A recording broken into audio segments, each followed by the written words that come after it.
What's up with it? What's up with it, man? This is a reaction to 10 fighters that abruptly quit mid-fight. I ain't gonna lie. If I was a fighter, it depends on how bad I'm getting whooped. Like if I can barely see out of this eye and my face all swelled up, bro, nah, I'm done with B. I'm done with it. If I was a fighter, I'd be on some Floyd Mayweather stuff. Like, you know, y'all will call me boring, but I'm weaving, bobbing, all that. I'm running and getting my points and ping, ping, move, ping, ping, run, ping, ping, run. That's what I'm doing. But anyway, yeah, let's get into this video. It has to take a ton of courage to enter a sanctioned fight. I mean, none of us are doing it, but stripping down to your underwear to throw hands with someone else with the intent to destroy one another. Bro, in the weigh-ins, when they be overweight and they got to get butt naked, like, to make weight, if they overweight, bro, that is so embarrassing, fool. Like, I saw Sean Porter, he's a boxer, his little weigh-in, he had to get naked and stuff. And the dude, one of the people, like, dropped the towel and exposed him. Oh, I'm like, bro, no way. No way I'm doing that. Come on now. Another surrounded by a massive crowd certainly isn't for the faint of heart. And keep in mind that the Roy McDonald and, island era, what's his name? But even with the countless time spent training and that tinge of insanity needed to willingly choose this lifestyle in the first place, something that you have to have respect for, there are limits. But that doesn't mean it's always pretty, and sometimes that pressure even forces a competitor to suddenly give up. And no, we don't mean from submission holds, just stop in the middle of a fight. That's wild, bro. I think I'll go home now. Hey, what's up, guys? I'm Jason from MMA on Point. Ooh, he's got video game lighting. These are 10 fighters that abruptly quit mid-fight.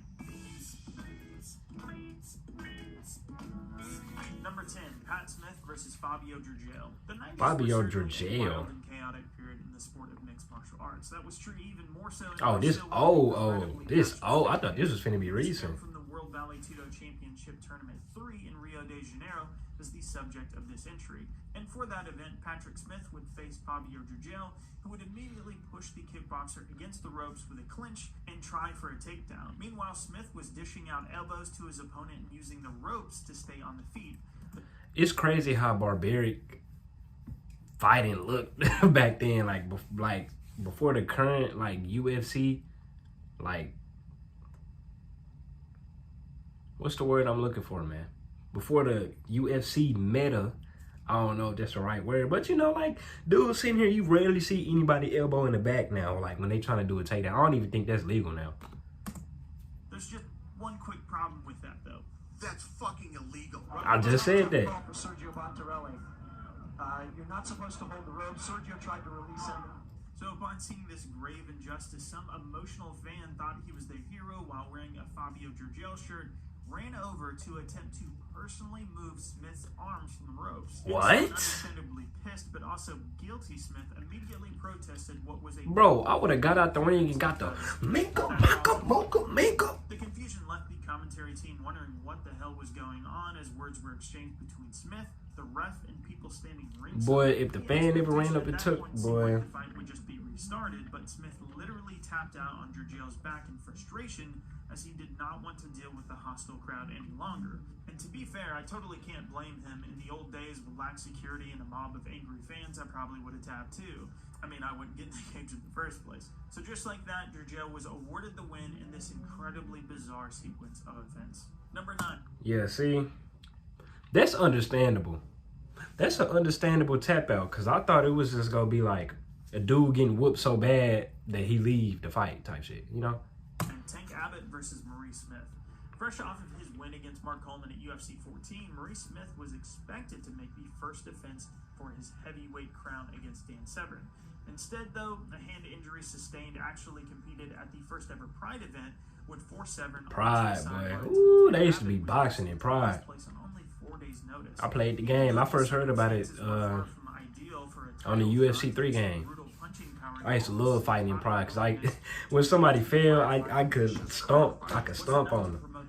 But Smith wisely decided that he would not play into the strengths of the well-known brawler. Instead, he used distance and smart defense to slow down and wear away Abbott's cardio that was already compromised. That's smart. No camp. And after surviving a brief scare that saw Smith get dropped and defend ground and pound strikes, he managed to regain his wits and negate the offense. As the time ticked away and Abbott struggled to land anything meaningfully after that, his energy was completely depleted. It was then that Big John stood the two up from their ground stalemate. Dang, Big John been riffing for a long time then. So Smith started going back to work with a few more leg kicks when Tank simply looked straight at Big John McCarthy, shook his head, and signified that he was done. So McCarthy quickly stopped the fight. Following the bout, Abbott would go on to say that sad, bro. UFC 15 felt like, quote, falling off the bar stool into the octagon. That boy was so tired he quit. Roshkopf versus Austin Hubbard. 10 days before this fight, 5-0 prospect. Nah, this is a recent fight. I really don't even know who none of these dudes are, to be honest. For his first opportunity Oh, this recent, because they got the mask, the coronavirus mask on. Did not seem like someone in such a high-pressure situation. To his credit, when the fight started, Roshkopf was able to showcase some of his diversity in striking, managed to score a takedown, and switch between leg lock variations in a tense scramble. Not bad for a UFC debut on short notice during a global public health crisis. However, things would spiral out of control for the newcomer in the second round after a furious start to the second. The combined effects of a greatly abbreviated camp and a sizable adrenaline dump in the efforts of Hubbard, Roshkopf began to fade fast and his aggression waned. Hubbard began landing combinations and an unhealthy dose of digging body shots that only compounded the effects. With a rapidly dwindling gas tank, increasingly obvious skill differential, and a bloody, busted face, Roshkopf went back to the corner completely dejected. It was there that he decided he'd had enough and no longer wanted to continue further. Longtime coach Robert Drysdale did everything he That's understandable. I thought this was gonna be like they quit mid-fight, like they in the middle of fighting, and dude just like, I'm done, bro. So yeah, this understandable. Throwing in the towel. Sparked another massive debate about corners' responsibilities in stopping a fight. Yeah. Number 7, Dave Rickles versus MVP. MVP. Oh, I know that dude. That's that dude. Oh yeah. Lost. Fighting someone like Michael Venom Page must be a complete nightmare. At Bellator 200, Dave Rickles. Yeah, that MVP dude. I always wanted to see him in UFC, but I seen dude knock him out. I seen dude knock MVP out while he was showboating and stuff. I was like, bro, he would get rocked. Back in the day, they used to be talking about John Jones and MVP fighting. I'm like, bro, John Jones would dismantle that dude. Dance moves spliced between his self-proclaimed quote-unquote hands-down kickboxing. The antics got the better of the typically composed Rickles as he responded to the kung fu poses with a double dose of the middle finger. And to add further insult to injury, the caveman found himself on the canvas after a strong right hand landed towards the That's sad, bro. frame. The second round would show even less mercy to Rickles, and less than I'd throw my mouthpiece at his head. If I can't get no, I'm gonna get some offense in, man. With the crowd booing and commentators Mauro Ronaldo and John McCarthy questioning his results, I saw this fight actually on YouTube. In motion to call it quits.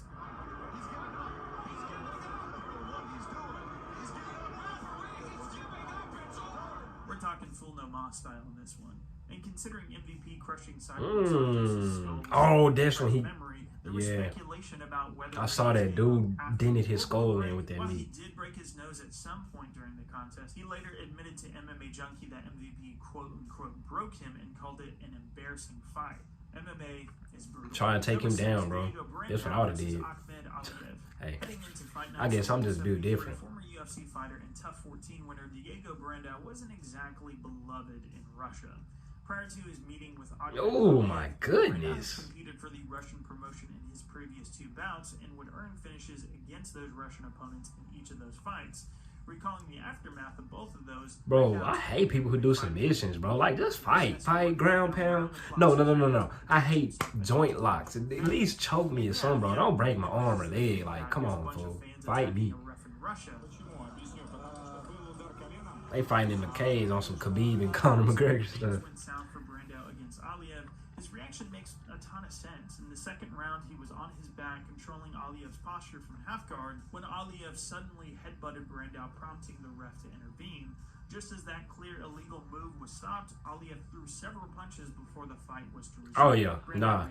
I'm hopping in the ring and I'm going to town. The ref once again tried to regain control of the fighters. The crowd began throwing objects inside the cage.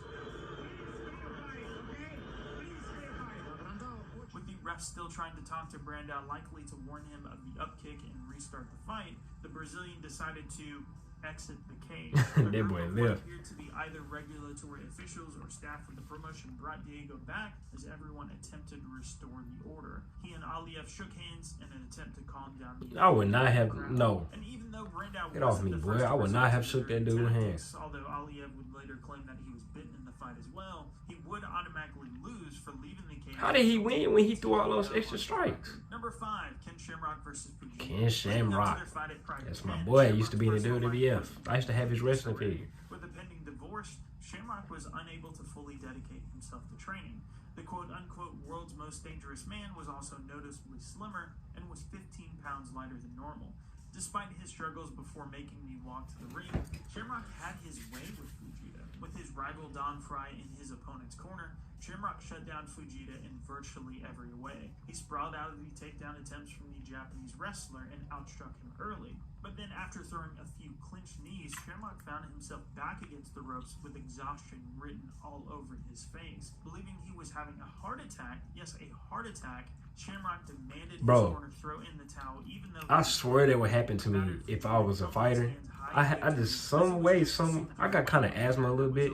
I know it's basketball players and fighters with asthma, but my asthma different, bro. If I was fighting in the middle of the fight, my heart would start. I would feel that, bro. Was under at the time and a relative lack of fitness, it's not far-fetched at all to understand. I was thinking about being a fighter. I used to be in karate. In Japan. Number 4, Jonathan Ivey versus And you know, during sparring and stuff, you you know. know him, but Travis Fulton has one of the most wild careers in MMA history. Not because the IFC or Vale Tudo Championship gold that he has and high accolades, but rather for his sheer volume of fights. Dang! 300 under his belt, not to mention over 60 professional. This dude done fought over 300 times. Has been around the block and several times over again, with appearances basically everywhere he could have possibly. These boys fighting in the WWE ring. World Valley Tudo Championship. Come on, bro. Let his arm go, man. Stop that. Ban arm bars, ban knee bars, ban all of that. Western regional scene, the journeyman is highly regarded for the work that he's put in since 1996. And at Coliseum Combat 45, look at this. From Jonathan Ivey, another journeyman familiar to the Midwest regionals. In fact, the two already faced off in 2002, where Fulton picked up a decision win. However, this time, Ivey would quickly gain the upper hand as a barrage of punches in the first round sent Fulton on his back and against the fence. Ivey swarmed, and after landing some solid ground and pound shots, the blows stopped, and suddenly, Ivey stood up, backed away, and then tapped out. What? This was a moment that turned a sure TKO win into a submission loss. Ivey would later talk about his respect and fandom for Fulton prevented him from finishing the job. What? Great detail about why he felt it was necessary to take such drastic action to save someone he described as his hero. Number 3, Mike Pantango versus Jeremy. No, sir. Me? I'm not doing that. I don't care who I'm fighting. I could be fighting Floyd Mayweather when he's 60 years old. Best believe if I got him on the ropes, I'm throwing all the combos. The idea behind amateur MMA is basically to build up skill while getting real experience. The fighters are testing themselves in what, aside from the physical risk, which is always there, ideally can be a relatively consequence-free environment. Wins are great, of course, but unlike the professionals, losses really don't mean much outside of bragging rights. Like Israel Adesanya, for instance, he's undefeated on his official record, but his lone amateur loss is not held against him. He showed, dude. He got knocked out before, too. The Prison City Fight League uprising in Michigan. Yeah, that sounds like a pretty ripe MMA name, doesn't it? Anyway, Mike Pantango was well aware of the cost versus pay trade-off being so unbalanced in an amateur bout. So very quickly into his match against Jeremy Rhyser, it was very clear who was the better fighter that night. Rhyser, who took the bout on just 4 hours' notice, was completely outmatched as Pantango landed a variety of strikes and negated Rhyser's grappling. Yep, this time to get it. As soon as he reversed your grappling technique, your last resort, it's time to get out of there, bro. Combo, Pantango stepped back and he quit. The canvas to end the fight. Just like that, he quit. So why did he quit? Well, when talking to Inside MMA, yeah, he was gonna kill that dude, bro. He did not feel the need to put further damage on Rhyser for several reasons. The two had trained together previously. They were friends. He respected his willingness to step up. That's a real dude right there. Opponent on just a few hours notice before fight time, and most importantly, it was an amateur fight and it would do nothing for their bank accounts, while huge medical bills would haunt the rest of his life. So that deserves a quick shout out for Mike Pantango all these years later. You're clearly a good guy. Number 2, Angelo versus Silva. All right, I'm sure. I thought that boxer dude was gonna be on there. Them two, I guess it's not because it's an MMA page, but I know y'all seen that clip of that boxer dude, that big dude. As soon as the match started, he just left because apparently they ain't pay him right or something. He left and walked up the ramp. Discuss strategic adjustments. Unfortunately, this does not apply in mixed martial arts. There's no timeouts, gang. Aside from the minute between rounds, the traditional timeout does not apply. You'd think that someone with 7 professional bouts under their belt would know that. At Jungle Fights 13, Angelo would get a quick lesson in the unified rules. Silva, Angelo quickly got back to his feet, but was then smothered against the fence. What began as an attempt to pummel under better positioning, it turned into Angelo calling for a quick timeout and just walking away. Unfortunately for Angelo's health, Silva stopped engaging as the referee tried to figure out what the hell was this man just on. called a timeout in the middle of a fight. Cage until he decided that he had some other shit to do and tried to open the cage door. Disappointed that it was locked, because of course it was. You gotta have your mind right for these fights, man. Hopped the fence instead. With the crowd definitely booing him, Angelo calmly walked around the cage and found the exit. And number 1, Freitas. You gotta have your mind right for these fights, man. Reason why Mark Kerr was called the Smashing Machine back in the day, when he exploded into the sport with a game plan as simple as taking you down and smashing you into a bloody mess, and before making his way to the UFC and Pride. It's crazy how different these rules was back in the day, man. Valley Tudo Championship 3 tournament. Oh shit, that's the same night as Pat Smith as listed on their first entry against Fabio. So it was here that Kerr would lay the groundwork for no gloves or nothing. Style. After bruising through Paul Varlins in the first round, Kerr met capoeira specialist Freitas in the semifinal. That fight would go pretty much the same as before, with Kerr quickly and eminently scoring a takedown and proceeding to beat Freitas mercilessly on the ground. The onslaught of strikes even knocked out 2 of Freitas' teeth.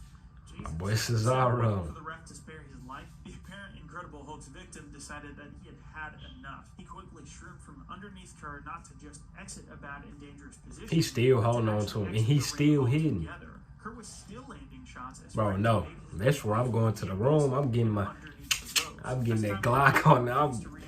Boy. Secured himself a DQ loss and a spot in the finals for Kerr, who would go on to win the tournament later on that evening against Pat Smith's earlier opponent, Fabio. I'd like to give a quick shout out to Anthony Walker. I'm putting that Glock out on you. If I'm trying to quit and you still hit me, best believe I'm. Boy, quit playing with me. Click, clack, boom, boom, boom. That's all she wrote. But yeah, that's it for this video, man. Comment below, like, and subscribe. Which one we to react to next?